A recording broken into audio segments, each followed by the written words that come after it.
ایک اندھی لڑکی جو خود سے بہت نفرت کرتی تھی، کیونکہ وہ اندھی تھی، وہ اپنے مگیتر کے سوا سب سے نفرت کرتی تھی، کیونکہ وہی اس کا خیال رکھتا تھا۔ لڑکی نے کہا کہ اگر وہ دنیا دیکھنے لگ جائے گی تو وہ سب سے پہلے اپنے مگیتر کو دیکھے گی اور فوراً ہی اس سے شادی کر لے گی۔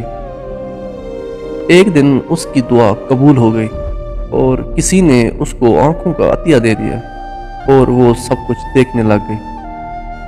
اس کے مگیتر نے اس سے پوچھا، کیا اب تم مجھ سے شادی کرو گی؟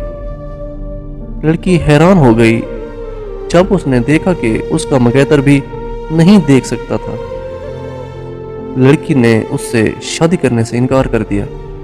مگیتر آنکھوں میں آنسو لیے وہاں سے چلا گیا اور جاتے ہوئے ایک خط چھوڑ گیا جس میں لکھا تھا کہ میری آنکھوں کا خیال رکھنا۔